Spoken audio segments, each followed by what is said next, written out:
Just a quick session with Steve Moore. Everybody knows Steve Moore with the Heritage Foundation, highly respected, one of the most highly respected economists and people that watch your money and know more about your money and your life than probably anybody I can think of. And I want to thank Steve for being here. I saw this today. They came out. What he puts out gets a lot of coverage, and I saw some of them, and then he had a couple of others. And I'd like to ask Steve maybe to discuss a few of these numbers that were just released. I mean, literally just released. And then we're going over and we're going to do Purple Heart. We have some incredible, brave people that I look forward to. So we're going to do that right after this.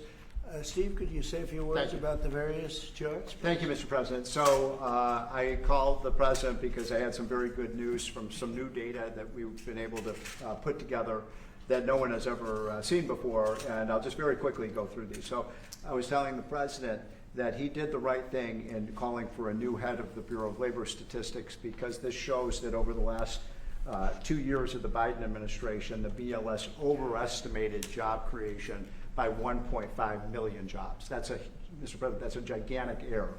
And I don't know if she's, I'm not It might not have been an error, that's the bad part. If it was an error, it would be one thing. I don't think it's an error. I think they did it purposely. Whether that, you may well be right, but even if it wasn't purposefully, it's incompetence. Right. Okay, so 1.5 million jobs overestimated. We have access to the some data that no one else does on what has happened month by month with median household income. This is based on unpublished Census Bureau data. It will be released sometime in the next 6 months, but we get an advanced look at it. And so I was telling the President in his first 5 months in office, starting in January through the end of June, the average median household income adjusted for inflation for the average family in America is already up $1,174. That's an incredible number. Yeah. Just came out. Just came out. So that's a giant gain. And if I would have said this, nobody would have believed it. There's your number. We're doing well. So the next one compares, we finally have the 2024 data on what happened with real family income in the United States. And so what I did was I compared the record in Donald Trump's first term with the Joe Biden first term. And you can see that, by the way, these dotted lines here, Mr. President, that's COVID. So if it had not been for COVID, these numbers would have been substantially better. But even taking account President Trump's last year in 2020, we saw a $6,400 real after inflation gain in income for the average family. And that compares with Joe Biden, which was a measly $551. So, Mr. President, you gain 10 times more income for the average family than Joe Biden. It's because of your policies.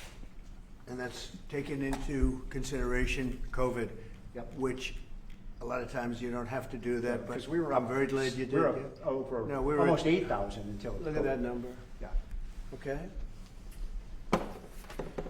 So then we looked at which families did the best. And we have data from the Census Bureau that shows by income percentage. So the 25th percentile is the lowest income, 75th percentile is the highest income. And what I find fascinating about this, Mr. President, is every income group did better. The red is President Trump, the blue is President Biden.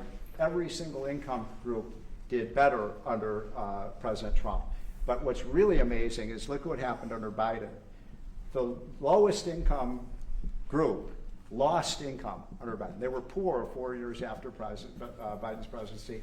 No gain virtually whatsoever for the middle class. And the rich was the only group that did better under Biden, which is ironic because Biden keeps saying he was trying to get rid of income inequality. He made income inequality worse, not better. It was President Trump that reduced income inequality. These numbers just came out, by the way. Yep. And then finally, these are the numbers just I just showed you in percentage terms. Mr. President, these are the numbers in dollar terms. So even the lowest income 25th percent gained about $4,000 in income. That's a lot for a lower income family. $6,400 for the middle class and almost $10,000 for the richest. So you can see every income group did better under Trump than Biden by a wide margin. That's the story.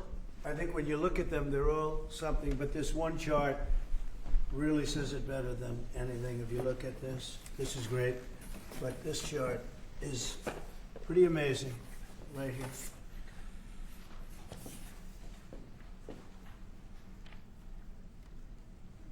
All new numbers.